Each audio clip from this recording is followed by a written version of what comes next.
Hello, Gary. Hello, guys. So we have our first dame. Oh, well, actually, it's not really, is it? Because you're probably you're a dame, aren't you? A bit of a dame. Pantomime dame. And of course, if we could have ever got Bowie on, he was exactly, the dame. Yeah, exactly. Right. But yes, a dame, a genuine cultural icon. I mean, as memorable a part of the sort of British iconography of the 60s as the Beatles, Bobby Charlton, an E-Type Jag. In E-Type Jag. And of course, the year she took off was the year we won the World Cup, 1966. England was everywhere and everything, and she sort of hit that crest of a wave, didn't she? And became the sort of the figure that, as you said, the figure that represented English swinging London and British culture. Her name was obviously Leslie Hornby, but people will know her better as Twiggy. And I recently spoke to her, actually. I did her podcast, Tea with Twiggy. And she's absolutely... And I've known Twiggy for a while, but Did she actually have you ever met her? Have you met her? No, I've never met her. So I'm quaking in my boots here. Okay, should we get desperate to make a good impression. Welcome to the Rockonteurs. Okay, guys, I'm ready. That's a big tune for sure. I actually wrote that originally for Tina Turner. Of course, I had gone and found Joni Mitchell down in Florida and brought her back. I've listened to a few of them and they've been really good, man. I'm sitting in the back of the car coming into London. They're brilliant. That caused a big problem in the band, actually. I was having too much fun. Thank you guys for still being around, still making music, still being into it, and doing this podcast. It's fabulous. Well, I get the feeling that us three should go for a pint. That's what I think. I'm in a band now. It's called Roxy Music. You know this thing about the 10,000 hours of experience? Oh, yeah. Get good at something. When we recorded Arnold Lane, we'd done about 50 hours. The Rockonteurs podcast with Gary Kemp and Guy Pratt. Keep on rocking! Yeah! I'm here. Hey, Twigs. Oh, God, I hate technology. Isn't it horrible? It's the worst. Well, it means we can do this. Hello. Hello, I'm Twigs. Oh, Twigs, I'm Guy. Nice to meet Very you. nice to meet you. Your house looks lovely, doesn't it? Oh, we've been here for, we've been here for 38 years, and that's the same wallpaper as when we moved in. So we reckon this wallpaper is probably 50 years old, but it's lovely. You're sucking a sweet, so I'll just say you haven't got a speech impediment. You're just sucking a sweet for people I've listening. got a fisherman's friend. Oh, well, you can come on as well if you like. So is Gary. He's called Sven. Right, okay, Twiggy, I'm sorry. I haven't met you before, and this may be the only chance I get, so I would like to ask you a question. Go on then. Would you like that I should wash the dead bugs from the windshield? Do you remember that? Elwood. That was his line to you in the Blues Brothers. Was it? Yes. Oh, my God. I wouldn't have known that in a million... Damn, that was... Oh, well.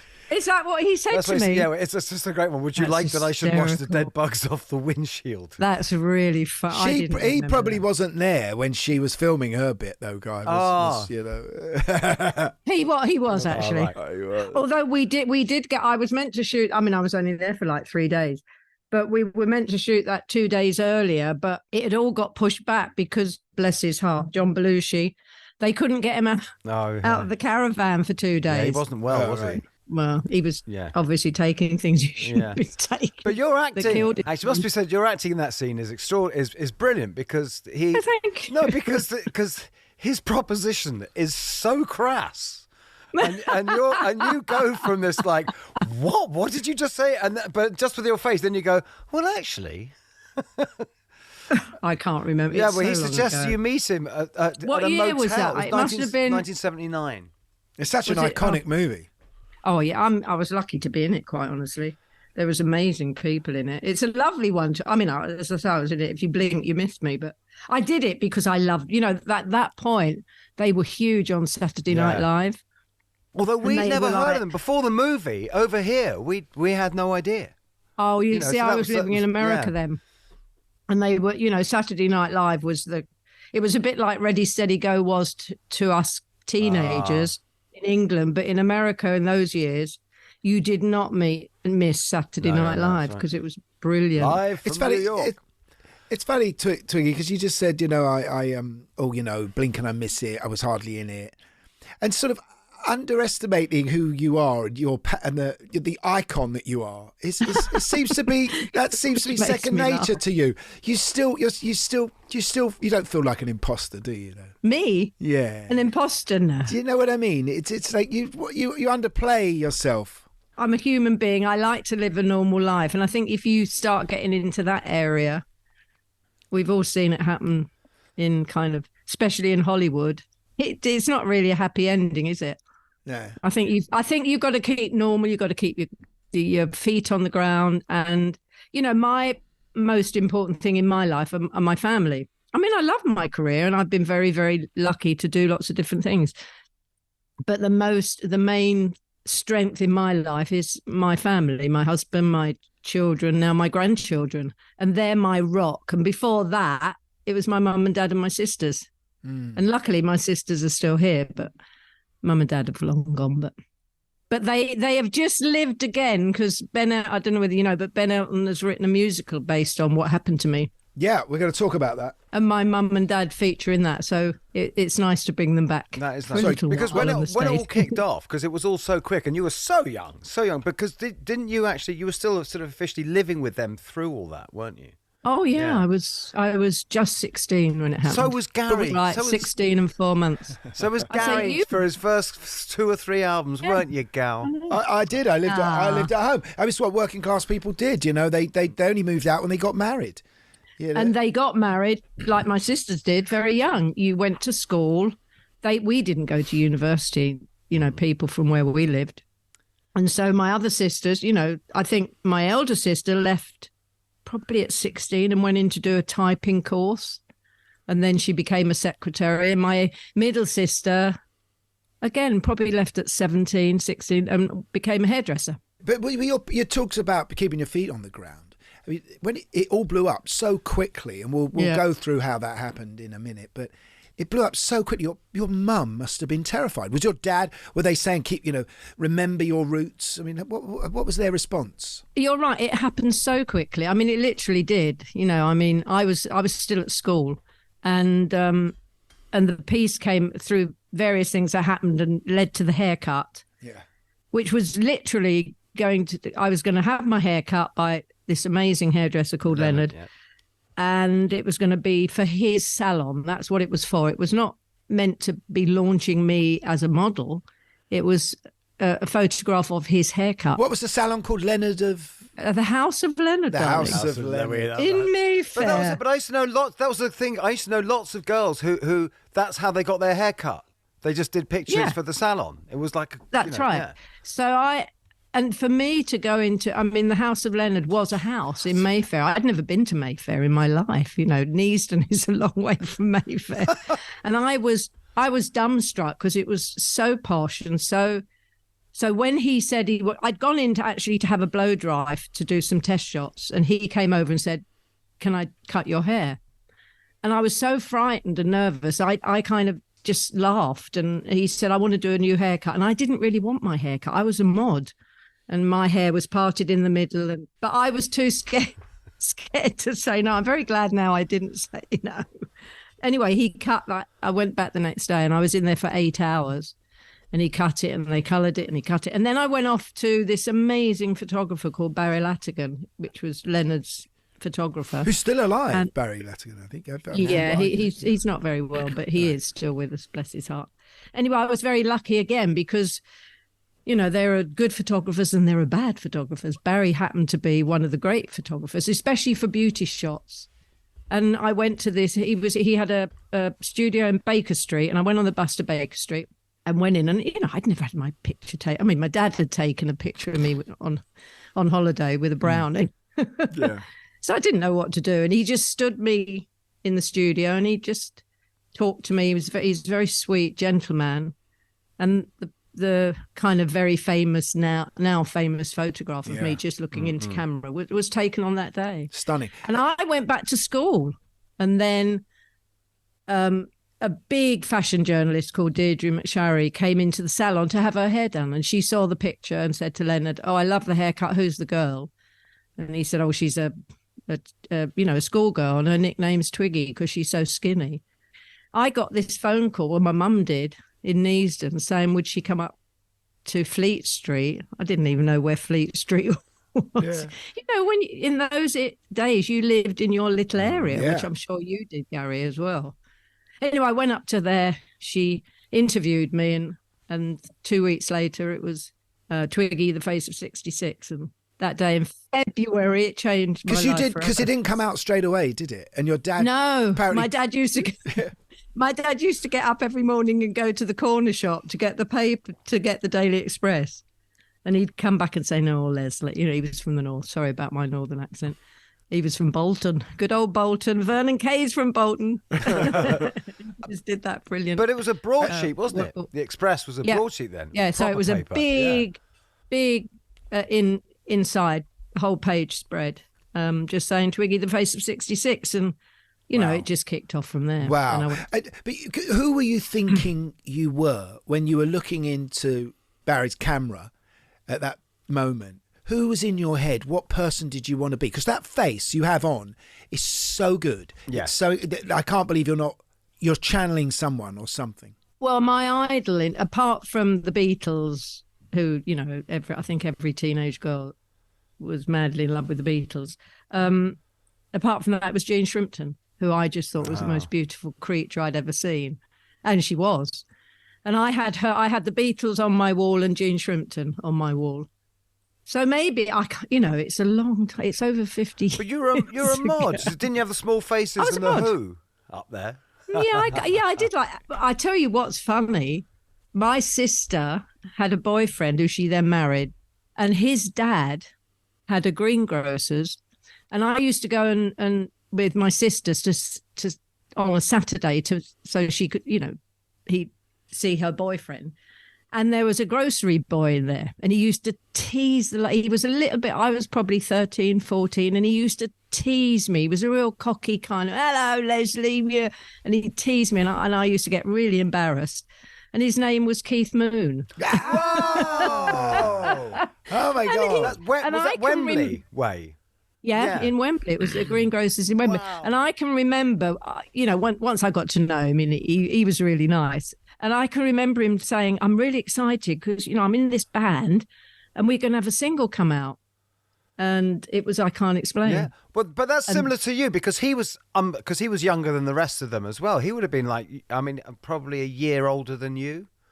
Or two. I don't know when he was. I think he was that little bit older than me, probably a year or two. I don't know when he was born. Yeah. I was born in 49, so. Yeah, but he was like 16, 17 when they're first. Yeah. But I said, this is the thing of when everything happened for you.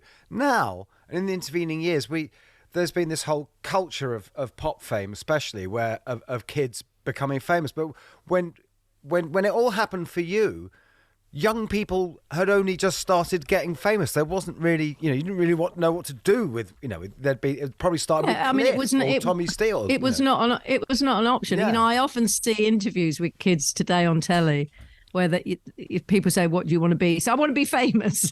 Yeah. Like it's a profession to be famous. Yeah. But that didn't even enter our brains. I mean, I wanted to go to art school. I wanted to do, I loved making clothes. And I still do, actually. That's my hobby. And I wanted to go to art school and hopefully get into a fashion college and do fashion and design. What was the clothes? You said you were a mod. So what were the clothes that you were wearing before, you ended up being dressed by all the coutures in the world? It was very much a uniform. I mean, I used to go to a club I was only allowed out on a Saturday night, quite rightly. Quite right. I was quite right. No, my mum and dad were lovely, and I was not a rebellious teenager. I was, Dad said home at 10:30. I was home at 10:30, but we used to go to a mod club above Burton's Tailoring in Harrow on the Hill, and we saw young people like Eric Clapton and Georgie Fame. What, they played there? They played there? Yeah. Well, Eric was in the Yardbirds, I think. Who were the other ones in the Yardbirds? Keith Relf, Chris Drazier. Was Jeff Beck in it there tonight? No, Jeff Beck. No. Jeff came later. Well, then maybe I'm wrong. Jimmy but I do Page. remember Eric Clapton. Yeah. And Georgie Fame used to play and there. And the Blue Flames. Yeah, that's right. And and the clothes were very specific. I mean, we were the young ones, and we used to look at. They were like the older mods that we used to every week. There was one girl particularly who was so stylish, and whatever she was wearing, we would try and copy in the week. So I got very busy, for me and my friend Jennifer, with my sewing machine, trying to make things. And I remember one week, because we used to wear kind of, I mean, I must have looked like olive oil actually, because I had such skinny legs, and we wore pleated. I remember a pleated grey skirt that we got. C&A was the big shop to shop at. There was one in Wembley, and we got a pleated grey skirt below the knee, hush puppy shoes. So you can imagine my legs with those. I must have looked hysterical. And little kind of jumpers with racing stripes across the top. And then we went one week dressed like that, because that's what she was dressed like. And she was in an ankle length A-line tweed skirt. And we thought, oh my goodness, where are we going to get that? So I went out after school on the Monday and bought some fabric, and I made myself and Jennifer, my friend, an A-line skirt, tweed to the ankle. Her mum forbade her to wear it. She thought it was disgusting. Well, because you could see her ankle. Yes, who knows? So we took her skirt on the bus, because we went to the club on the bus. We put her skirt in a brown paper bag, and we went upstairs. And when the bus was going, I hid her with my coat, and she took off whatever she was wearing and put on her long scone. Oh my God! Because what was sort of slightly happening at that time, and in a way, the wave was forming, and you kind of fell into place just as it was kind of reaching its peak. There was a 20s revival, it seems to me, like the 1920s kind of clothes, that style, skinny girls, those the kind of clothes you were describing. Yeah, because earlier. Before me, I mean, Jean Shrimpton started it, really. If you look at Jean, I mean, she was so beautiful and much taller than me, but she was long and lanky, and she looked like, I always thought, like a kind of young foal with that long hair and the big eyes and those legs, and but before her, if you look at models, they were mainly kind of very aristocratic. It was grown up, wasn't it? It was all they were grown up. Yeah. And even girls in their late teens wanted to look like that. They looked older. And then in kind of the movie world, you had people like Monroe, who, although they were tiny, they were very shapely, which I weren't. So, I didn't look anything like that. So when that whole thing happened to me, I thought they'd all gone mad, because I didn't look like that look. I was the complete opposite. But that's probably why what happened to me happened. But there was that slight flapper kind of vibe. Yeah. Thoroughly model, Lily. But also there's the thing of, because they'd been model, and like you said, there was Jean Shrimpton and stuff like that. But the thing of you being the actual centerpiece, not being a clothes horse, which is kind of what a model is. It was about you, the person, right? It was you. The look. Well, I think, again, encapsulating a culture somehow. It wasn't planned. You can't plan something like that. But what happened when I went, it started out with me kind of just modelling, but I think because of the name, it kind of, and because what was happening in society about young people having a voice, young people having money, shops like Bieber, Barbara Hulanicki, who created Bieber and changed our lives, because you could actually go out and buy a dress for £2. Wow. Suddenly the world was our oyster, not our mums and dads. It became, it was very much about being young, and all the bands coming out. I mean, it was an artist, Peter Blake and Alan Jones. It was like a revolution, actually. And is that what it felt? Just what it felt like to you, that you were part of the, just not culture. When you're living it. No, right. No. When you're living it day to day. It was very exciting. And when that whole thing happened to me, I had to get permission to leave school. And my dad, bless him, who was a really lovely, I loved my dad. He was lovely. He was very gentle, very sensible, very down to earth. And he said to me, you may be making a mistake, Leslie. You don't know how much this is going to last, which he was right. It could have lasted for 3 months. But he said, if I don't give you the permission to do this, you might end up hating me, which I wouldn't, because I loved him so much. But it was very wise of him, because had he stopped me, I might have regretted or held it against him for not letting me go. Do you know what I mean? Yeah, I mean, the other thing that was happening, of course, was the rise of working class people. I mean, Yeah, exactly. I mean, if you look at David Bailey in 65, I think the year before you took off, the box of pin-ups that he did and who was in that, Yeah. you know, this was the craze, you know, obviously John and Paul and, you know, there were lots of working class people in there, you know.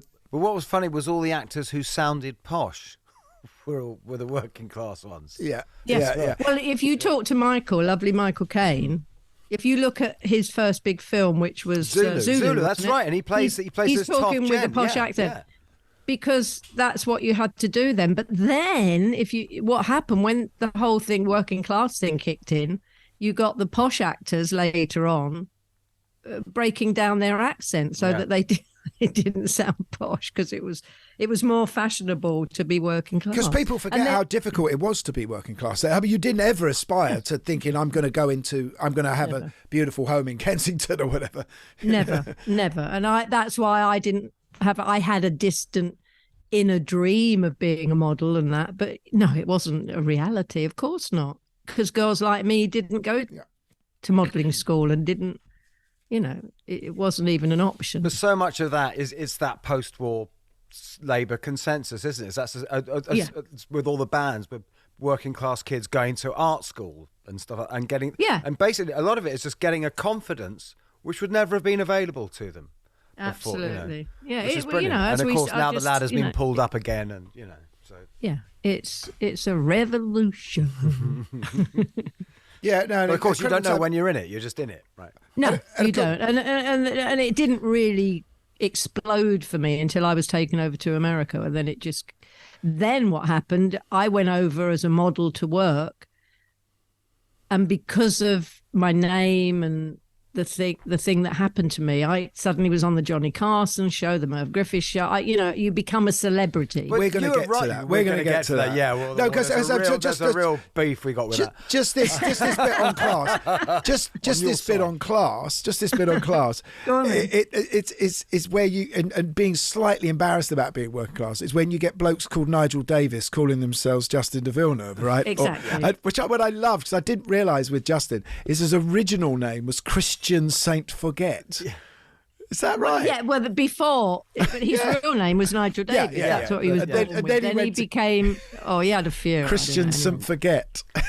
but because I don't know how much you'd like to dwell on this, Twiggy, because from sort of his account of things, I don't know. I don't go there. I'll tell you that now. No. Okay. All right. And if you want to find out about it, you've got to go and see our play Close Up. Oh. And that's my side of the story. Regardless, obviously he was someone who was there for you at the beginning. You got to know him through his brother or something, didn't you? Yeah, my sister. I had a Saturday job in a hairdresser's in Queensway, and his brother worked there in the barbers downstairs, and he used to come and meet his brother. And I mean, obviously we were together for 8 years, I think, and the beginning. He was always there, and he did look after me. I mean, I think in a way, because I've just watched, they've done a series of, horrible stories of young models in the 80s being, taken to Italy and Paris and, basically being pimped out to businessmen. Horrible. I don't know whether you've watched them, but they're quite worrying. And none of that happened to me because, again, good old dad, my dad, said if I was going to do the modelling, I was just 16 when it happened. He said that Justin would have to go with me, or mum or dad would have. I would not. He wouldn't let me go to a studio on my own. So I never had a so-called Me Too moment ever. And I think that was because I was so protected, mainly because my dad insisted. And how much was Mary Quant an inspiration? And what was going on? Barbara Hulanicki was my inspiration. Okay. I wore Mary's clothes because I was a model. As a model, you don't pick what you wear. Yeah. The magazines book you and they put you in clothes. And obviously Mary was huge and she had a lot to do with changing how young people dressed. But her clothes were quite high end. Barbara gave every working class girl the chance to dress, and her clothes were just amazing. I became obsessed. She then became one of my best friends and still is. You had your own massive line, didn't you? of clothes. I did. Yeah. Till we realised we were being totally ripped off. But how hands-on were you with that? Were you actually totally? Yeah. Everything I've ever done in my career, I'm always completely. If you ever get to know me, I'm quite bossy.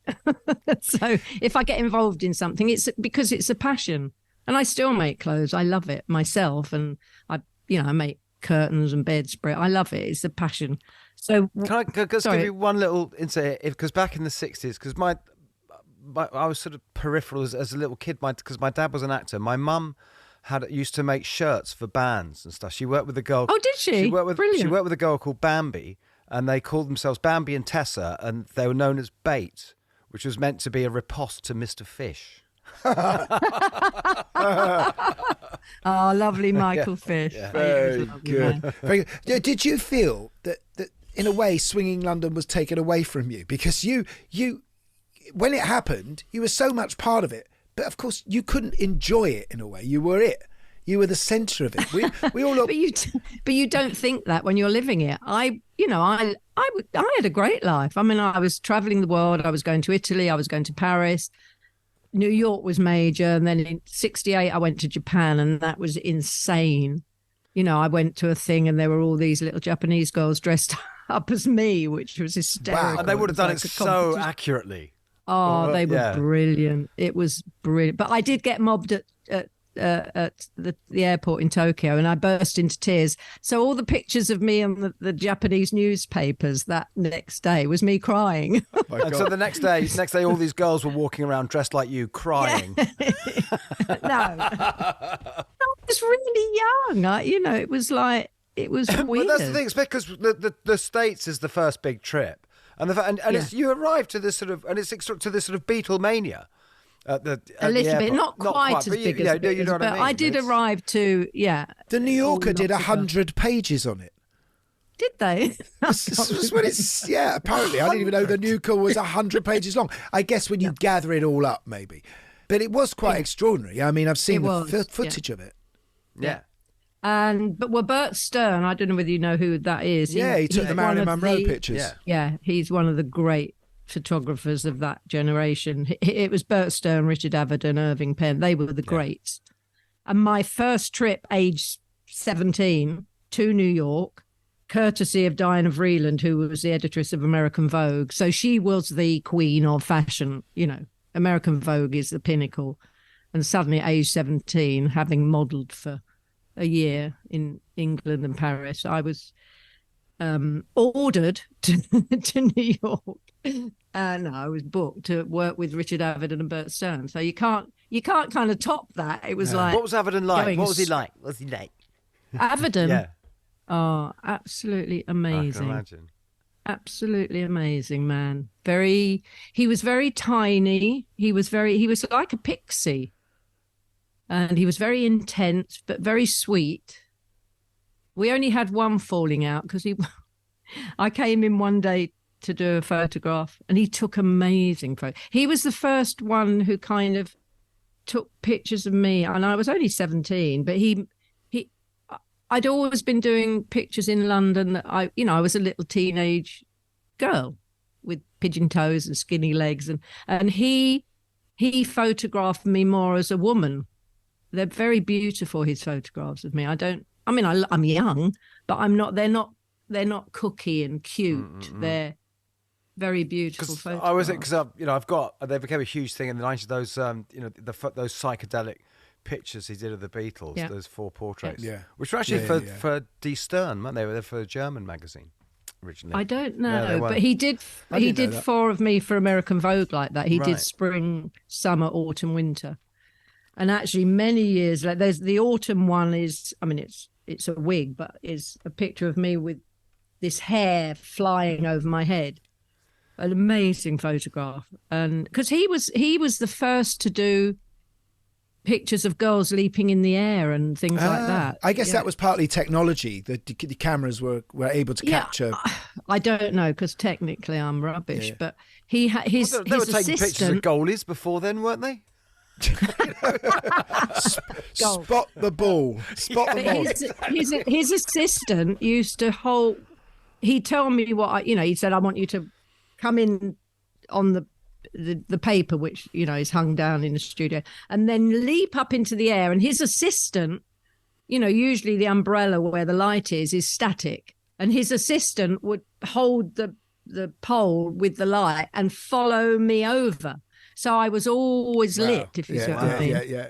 I mean, it was a new technique. It was amazing. Wasn't Stern was making a film of you as well, wasn't he? At the Yeah. same time? So when I arrived in New York to do the shoot with Dick Avedon, Bert Stern, I think it was NBC. I'm not sure. It was either NBC or CBS. I can't remember.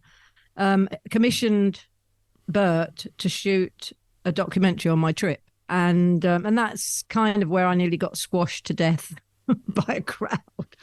I came out of a department store doing a photograph, and a crowd had gathered, and a crowd draws a crowd. I think half the people didn't even know who was there, quite honestly. There's some old bloke who's going, I only give this a few weeks, you know, it'll be over. Exactly. That's in the film. Yeah, they stop a couple of teenage girls who say, "Oh, she's so cute, like that Twiggy. Oh, yeah, we love her." But it's funny because you look at their clothes and they're still, because they were that much behind us in America, they're still in they look like Jackie Kennedy. They've got knee-length skirts, little pillbot hats, and bags, and there's me in my mini skirt and my eyelashes, and they stop these girls who are, they're all excited, and then they stop this middle-aged couple. He's got his hat on and his gabardine raincoat tied up, and he said, "Oh yeah, she's cute. It'll last a couple of weeks." That was in 1960. And then what bright spark had the idea of getting Woody Allen involved? Oh my God. That was Bert. Because I mean, that's interesting, shameful for him. Horrible behaviour. What's interesting?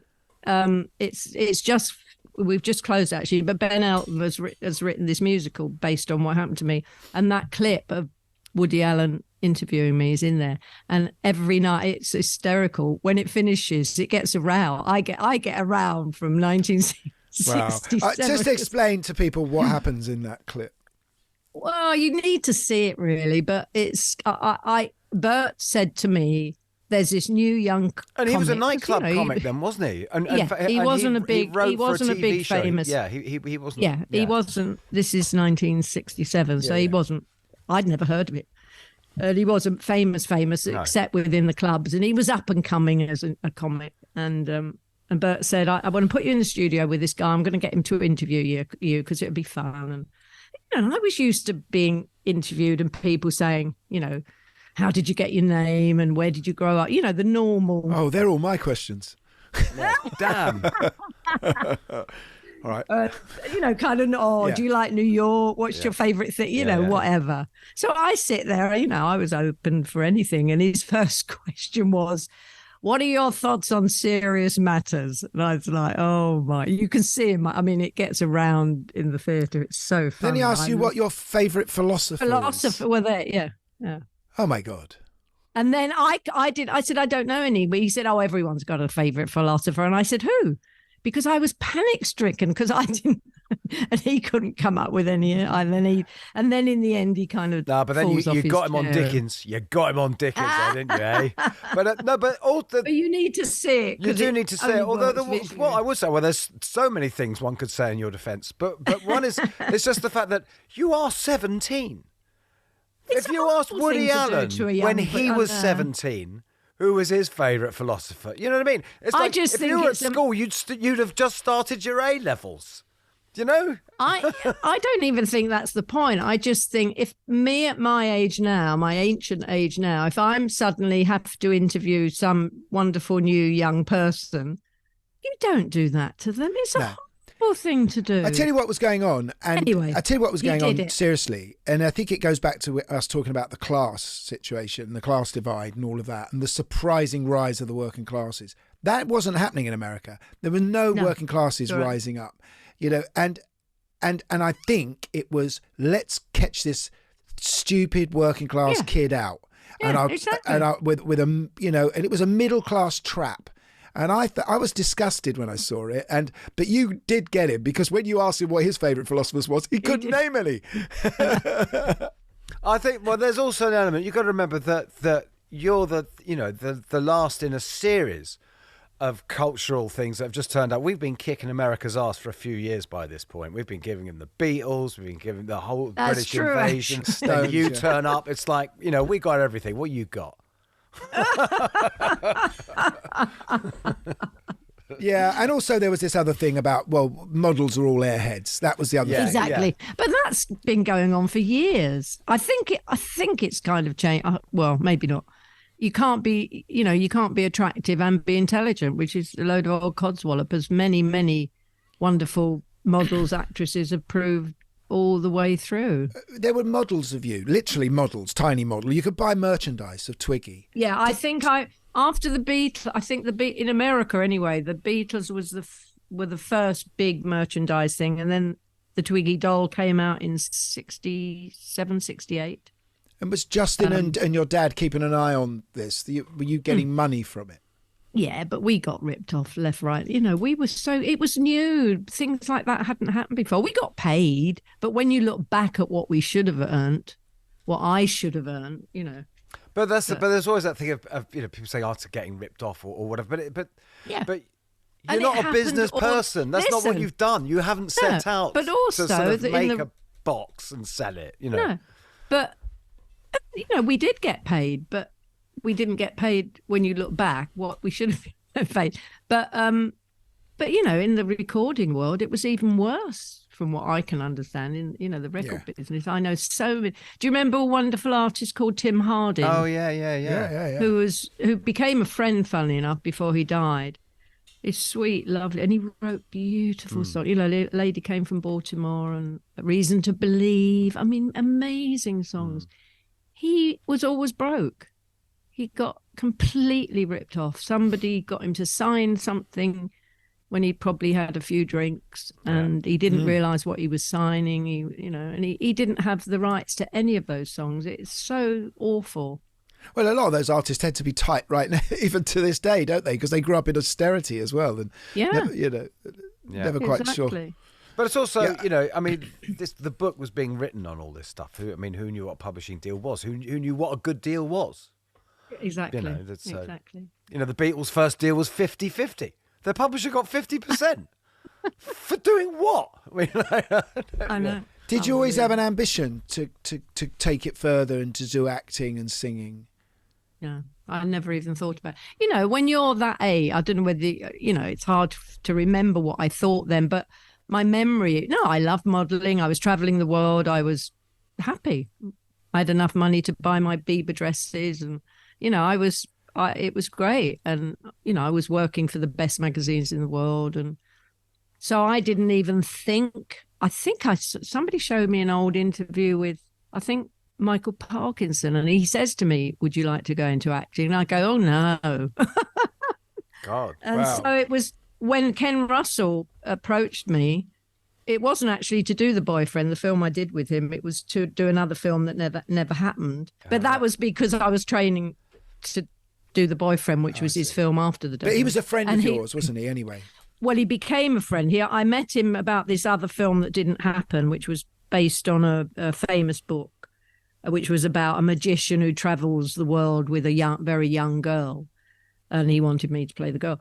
And he wanted Paul McCartney to do the music.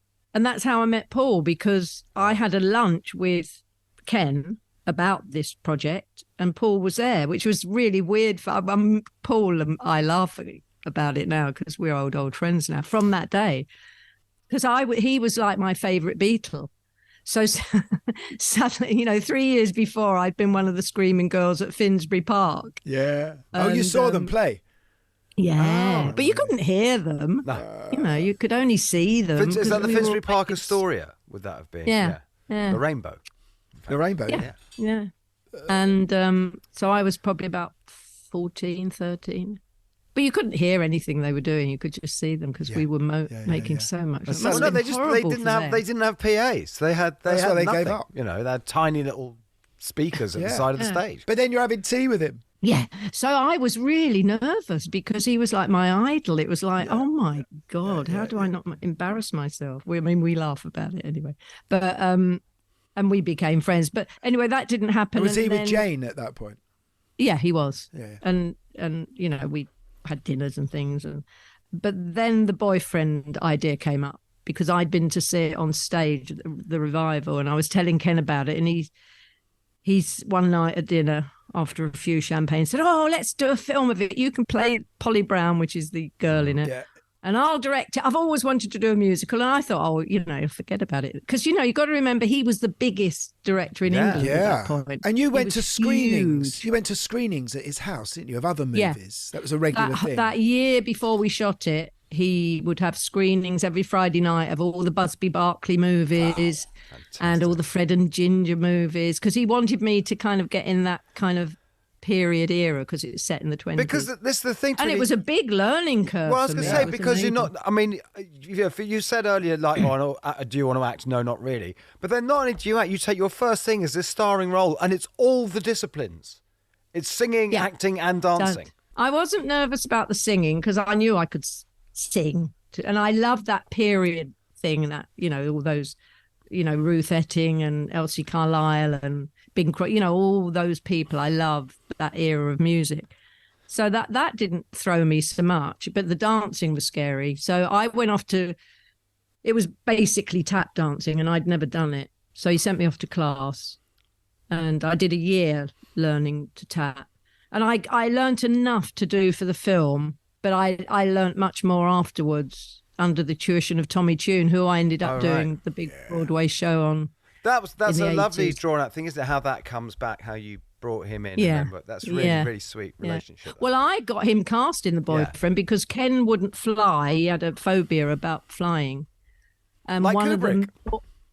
Oh, really? Kubrick was the same. That's why everything was shot in England. Yeah. Ken wouldn't fly.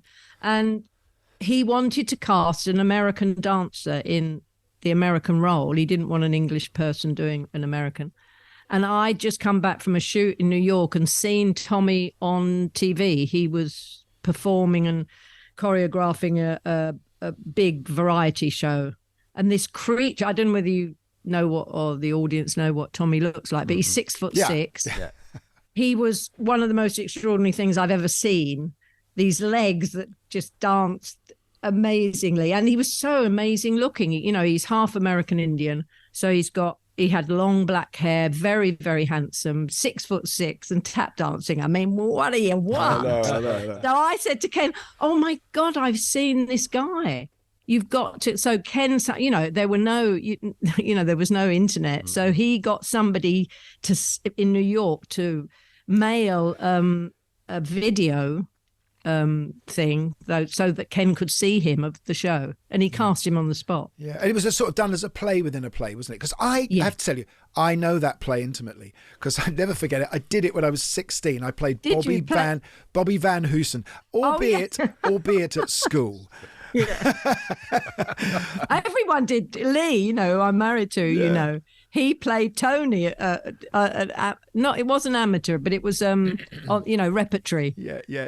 So I think every young actor has done. But you fitted somewhere. it perfectly because there's this 20s revival going on, and then you got that look, those eyes. I mean, you did have that 20s look. I mean, we didn't mention it earlier, but you had a particular skill with painting on your eyelashes. Oh yes. Well, I just did. That was me just playing around with my eye makeup. All teenage girls muck around with makeup. If any of you've got teenage daughters, I'm sure, Saturday afternoon they usually sit there doing. No, Guy and I are all boys. We're all boys. I have 4. Oh, you've all got boys. Yeah. Oh, you miss the teenage girl thing, which is a bit scary, really, I suppose. But girls do muck around with makeup, So I was just playing around one day, and then as a mod, the whole thing, we kind of blanked out our lips with pan stick. It was all about the eyes. But it was because it was quite androgynous, the mod thing, wasn't it? Yeah. But anyway, going back to The Boyfriend, you got 2 Golden Globes, did you, for that? Is that right? Yeah, because the idea of it is this is because this brilliant idea of setting, of it being someone trying to do The Boyfriend. Yeah. Is that because Ken thought there wasn't quite enough? Quite rightly, because if you know The Boyfriend, which not everyone will, but it's a pastiche on the 1920s, right, Gary? Yeah. It's kind of, it's almost like a very fond send up of that period. Because I think it's written in the 50s, isn't it? Sorry? It's written in the 50s? He wrote to Sandy Wilson, wrote it in the 50s. And it's his homage to the 20s, and it's quite camp, and it works on stage brilliantly, and you're taken into this little world. Ken believed, and I think he was right, because they tried to make it many times. Julie Andrews was going to do it when she was young enough to do it, because you had to be, the opening song is that I'm 17 or thereabouts, so you've got to be young to do it. And there were many scripts written, and it never got made for whatever reason. And Ken had this idea of it being a rather naff repertory company putting on a production of The Boyfriend in a rather tatty theatre, which we shot in Portsmouth at the Theatre Royal. So you got all the backstage stuff as well, which I thought was a brilliant idea. We have to bring David Bowie into the conversation. Ah, yes. Because that Pin-Ups cover is absolutely extraordinary. Could you just talk us through how that happened? Because that wasn't going to be a cover at first. No, it was going to be, it was shot for the cover of English Vogue. And I didn't know David at that point. This must have been, when did it come out? 73. Yeah, something like that. So we must have shot it around 72. He was in Paris recording, and it was all done through English Vogue. He was huge. I loved him. I thought he was extraordinary. His music came out and it was so unlike anything we'd ever heard. He was, such an. Well, you got mentioned on the Aladdin Sane album because I did in Driving Saturday. He sighs like Twig the Wonder Kid. I was at home doing the washing up and I heard it. And I rushed out and bought it. I was like, oh my God, that's before I met him. But anyway, so I flew to Paris to do the shoot and for English Vogue, and they had a makeup artist, and because David always kind of dressed up and did that androgynous kind of thing, the makeup artist said, I want to paint these masks on your face. Who's the makeup artist? Pierre it was French. I can't remember the full name. I know you mean. And again, I don't think he's with us. Oh, you're looking it up, I can see. Well, might as well. Yeah, I'd love to remember, actually. Yeah. He was lovely. But yeah, go ahead. Yeah, go on. Anyway, he did the makeup where he kind of paints masks on our face, and we did the photograph, and we had dinner with David that night, and such a sweet, lovely, bright man. And we kind of stayed in touch, but not. He kind of moved to America. Really. Who was the photographer on that? Why day? wasn't it you? So it wasn't on the cover of Vogue, right? No. So hold on. Yeah. So we suddenly get a call from English Vogue saying the editor has looked at the photographs. He thinks they're gorgeous, but he won't put a man on the cover of Vogue. That's what I was going to say, because I remember, because it was the big deal is because the first man, if I'm correct, to be on the cover of Vogue was Brian Ferry with Jerry Hall in 1975. Probably. Yeah, a bit later. So that would have been a big deal. That would have been a really big deal if that picture had happened. I said to the editor, you are insane. Bowie is the biggest thing in the UK. You will sell more copies of English Vogue than you've ever dreamed of because of him. And you won't put, no, I can't. And I said, also, we're wearing makeup. You can even credit him his makeup. It was Pierre Laroche. Pierre Laroche, thank you. He was lovely. So they wouldn't budge. So while this argument was going on, David said to me, well, I'll put it on the cover of Pin-Ups, which is the album he was recording. And actually, it's been brilliant because it's had a much longer life, because every time they re-release Pin-Ups in different formats, it comes out again. But that's such a lovely idea, isn't it? Sorry, Gary, because it's David's Pin-Ups and he's with a pin-up on the. Yeah. So, and also it worked with the music, didn't it? Because the music was all, although it felt to me when I heard it as a kid that this music was from the ancient past, but it was only about 5 or 6 years old. It was the Who records and Small Faces, etc. A bit of Pink Floyd, of course, Syd Barrett. Did you remain friends with him? Because you ended up doing a TV show with him much. We did. Yes. Again, I'm so terrible with years, but it must have been in the 70s sometime. I was booked to do the Christmas, Bing Crosby's Christmas special. Which Merry Old Christmas special. It was called the Merry, 75? The Merry Old. And I was a guest, and David was a guest, and Stanley Baxter was a guest doing all the comedy. It was brilliant. And they did it like a family Christmas in a big old, it was a set, but it was like meant to be a big old English house, and Bing and his family were in England for Christmas. And we shot it in the September, and I sang Have Yourself a Merry Little Christmas. I mean, I was so nervous because I'd done quite a lot of telly by then because I'd had a couple of singles out. I'd had Here I Go Again. So I'd been on Top of the Pops where you sang live and everything. But sometimes you go on and sing to playback on TV because it was just easier and they got a better sound mix and everything. Well, when I came to do the song with Bing, I presumed we'd pre-record it and do it to playback. And Bing would not do that. He only sang live. So... oh my God, I've got to sing live with Bing Crosby. I was so nervous, but he was so sweet to me. And it's a really sweet recording, actually. It's so sweet. And did you watch his singing with David? Were you there for that? Little drummer boy. I don't think I was there when they recorded it, but obviously I've seen it. And they released that as a single, as you know. They never look at each other. It's on an album. Look at each other. No, your mum and dad must have been knocked out because obviously Bing must have been one of their heroes, right? Absolutely. When my mum was so funny. You know, she was an ordinary kind of working class lady. When I introduced her once at some do to Sir Bernard Delfont, she curtsied. Oh. And now you're a dame. No, I'm a dame. but actually, Guy, it's worth seeing that Bing Crosby special because he starts off, he's in America and he gets a call from his brother who's got some pile in London who lives there. That's right. And Stanley Baxter plays the sort of, you know, all of the servants that are there. Oh, he's the butler. And then he plays the cook and everything. Yeah. So it was. I always assumed it was an American thing. So was it an English thing? No, but it was all shot here. Shot here. And Stanley Baxter only existed at Christmas. Didn't he? Right. He had this enormous special, and then he just went back to his cave or wherever for the rest of the year. But then, Bing goes into another room, and Charles Dickens, played by Ron Moody, is sitting there by the fire. No, God, I've only seen the little clips. I mean, there's the whip because Will Ferrell Will Ferrell reshot it with someone else. It might have been the guy who does that great actor does those, but he reshot the scene where David comes in and talks to Bing Crosby. Do you remember? Oh, did he? And they reshot the whole thing word for word, except for it becomes a sort of slanging match at the end. But it's really.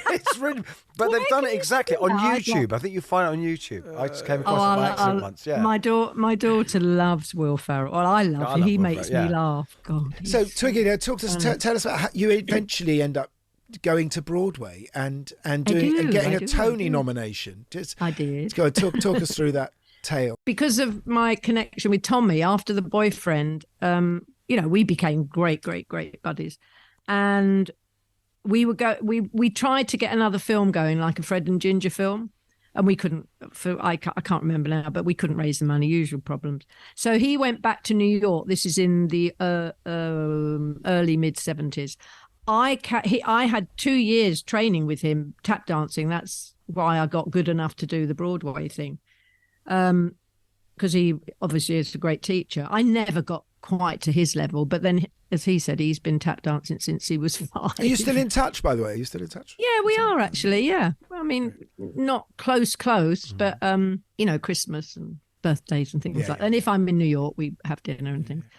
He went back to New York and became this massive Broadway director. He's got so many Tonys. I said, you've got so many Tonys, you can make a crown. Because he's probably got about 10 or 11. I mean, but his shows were fantastic. He's tall enough. He's tall enough. He is tall enough. And but he wanted to get back to performing, so he had this idea. He wanted to do a kind of Broadway musical with Gershwin music, and he wanted me to co-star. So I remember him ringing me. This is in '82. So it's 10 years since we'd kind of worked together on the other thing. And he had the power to get that made because he was such a big director. He rang me and said, I've got this idea. It's being written. It's going to be a story based around these wonderful Gershwin songs. And I can remember saying, I can't do that. And he said, there's no such, because the thought of going out live on a Broadway stage was so terrifying. And he said, there's no such word as can't. Pack your bags and get on a flight to New York, which I did. And, it was a massive hit. God, what was And that it was, press night like? You must have been absolutely terrified. I had tonsillitis. Oh no! And Tommy had put his back out actually because you know what happens when you're rehearsing, carrying his Tonys around. Carrying his Tonys around. Carrying his Tonys around. But you work so hard to get the show on. You're a wreck by the time you open. But I'd had tonsillitis for a few days. The doctor gave me God knows what to get me through.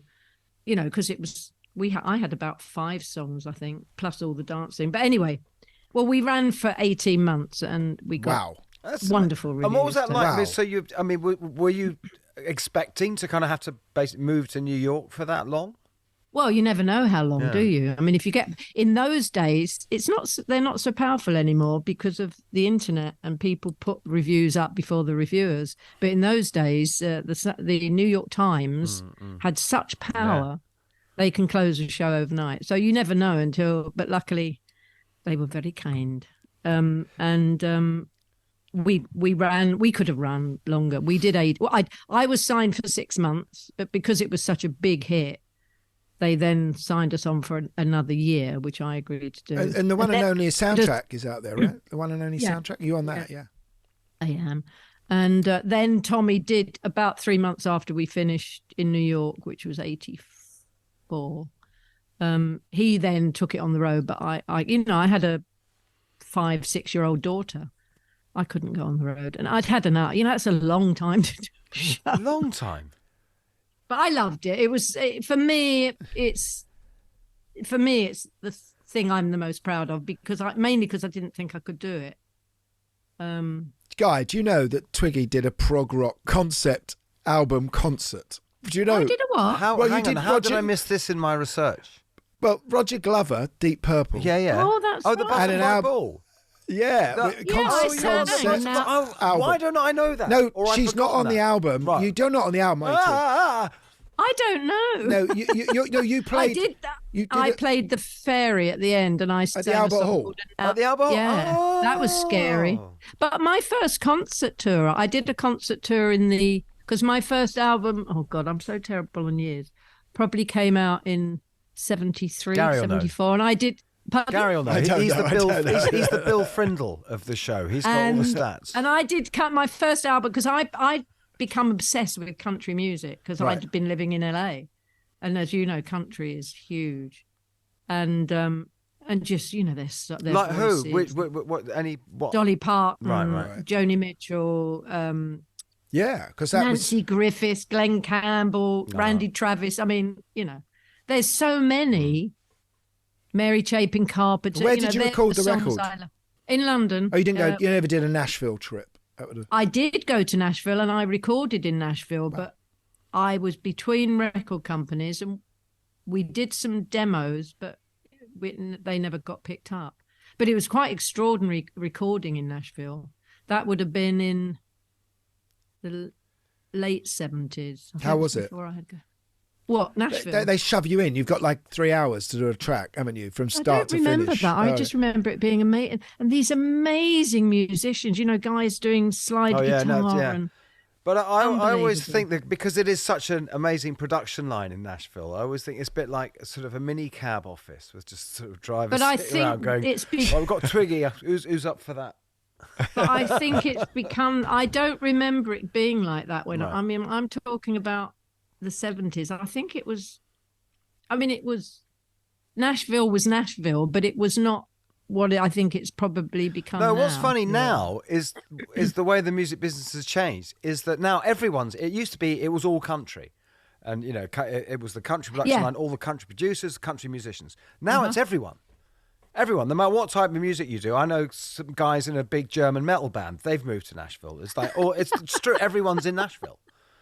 It's really weird. Have you thought of moving to Nashville, Guy? I'll pay for your. I would love that. Yeah. But, Twiggy, you're working with my ex-wife Sadie Frost, aren't you?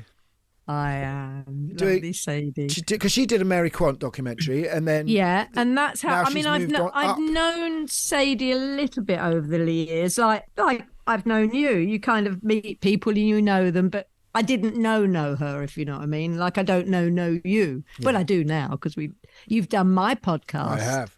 I had a lovely cup of tea with you. Yeah, my tea with Twiggy. Right, so can I quote that? Twiggy says you're a no, Gary. No. Can you? So you're making a document. She's making a documentary about your life. So right? Sadie's when she did the Quant documentary, which was brilliant, I thought. The PR people came to me and said, "Could Sadie come on the podcast?" I said, "Oh, I'd love it. That'd be brilliant." So in the podcast, we're chatting away and talking about Quant and everything.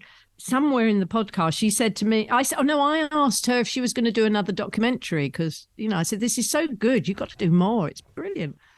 And she said, "Yeah, she said, I'd love to do another one kind of based in the 60s because I love doing all the research and I love that period, blah, blah." And then she suddenly said, "Oh, I should do you." And that's how the idea came out. And have you been discovering new archive?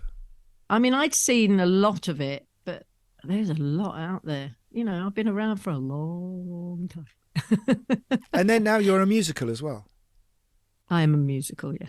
That's been well, working with Sadie's been wonderful, and we're in the middle of it, as you know. I mean, it's, I doubt if it'll come out much before the end of next year, but she's doing a wonderful job, and we just get on. We work together really well, and then the musical came up. Before that, actually, Ben Elton, who's been a close friend for 15 years, something like that.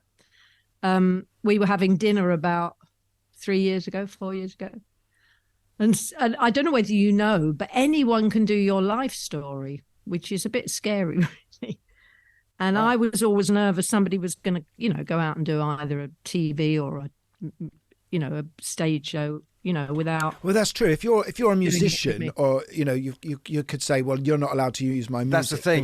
That's where you get things like that Hendrix movie, don't you? Which is with you, it was different. Anyone could do it. You can't stop somebody, and I know that because years ago, Jackie Onassis, who was pretty powerful. She'd been married to the president, and she was married to him. They did a docudrama on her life. No, it wasn't it was a drama. With Natalie Portman being brilliant, actually. It's a good series. She tried to stop it and she couldn't. Right. Which I find amazing that she couldn't. Anyway, so I always had that in the back of my mind because over the years we've had people approach us and it hasn't happened, usual thing. And so we were talking about this with Ben and he said, "Well, I should do it." And I said, "Oh, really?" And he said, I should do it. I'm gonna go because he's so clever, Ben. I mean, he's always writing books and writing series, and he in the summer he was doing We Will Rock You Again. So he went off to write, and in like a year and a half ago, he was having a meeting with David Babani, who runs the chocolate factory, the chocolate factory, which I'm sure you do.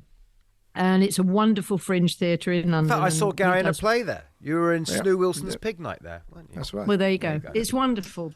And what Dave has done is amazing. Anyway, Ben went to see him about another project for the chocolate factory, and David didn't like it. And he said, "Have you got anything else?" And Ben said, "Well, I'm writing this thing with and about Twiggy." And he said, "I'll do it."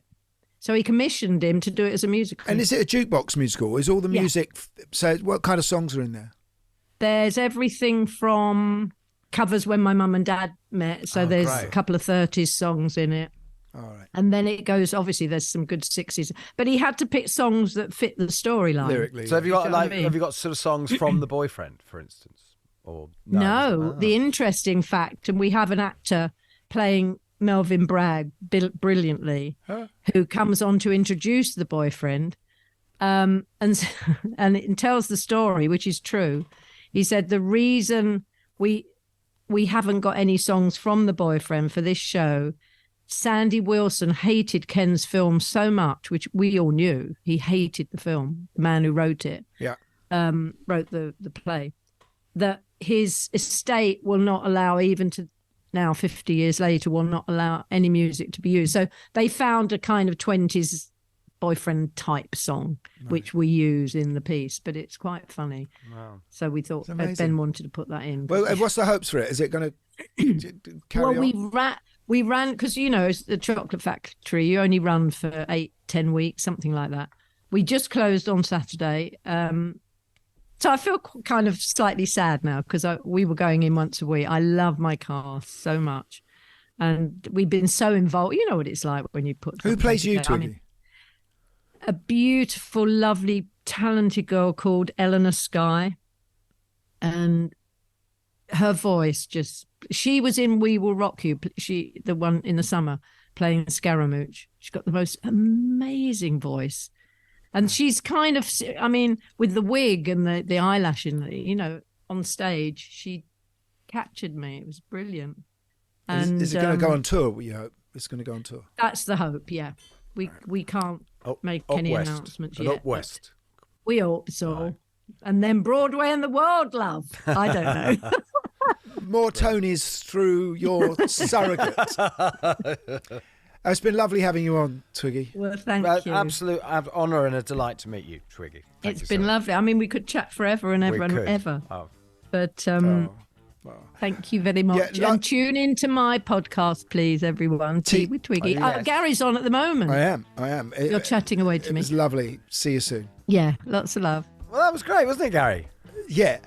She's such a nice person, isn't she? But given what she's done, massive national treasure and an icon of the '60s, and yet so down to earth. Yeah, but what I really like is the fact that was different, a bit different to what we usually do. But the fact that I think the thing about this podcast is yes, we're about music, but we're about music that comes from a culture, and she was such a key part of that culture of the '60s. And you never thought I'd say prog, did you?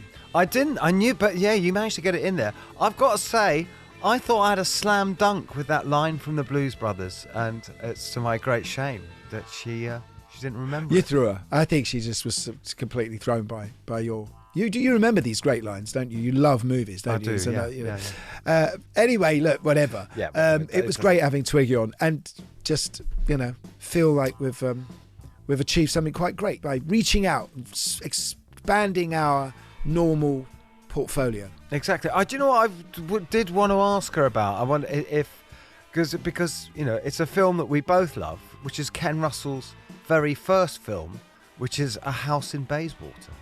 Oh yeah, of course, A House in Bayswater. Which we recommend to any of our listeners. It's a documentary about a house in Bayswater, isn't it? Yeah, and it's all about the all different people, and it's unbelievable. And it's like when. Anyway, it's like 1962, and it's actually the road next to the road I used to live on, off Notting Hill Gate. Anyway, thank you so much for listening this week to Twiggy and us, and thank you to Ben Jones for producing this episode for Gimme Sugar. Anything else? No, I think that's it. That was very neat, Gary, very tidy. So it's good night from me. Good night from him. Rockonteurs is produced by Gimme Sugar Productions for Warner Music Group UK.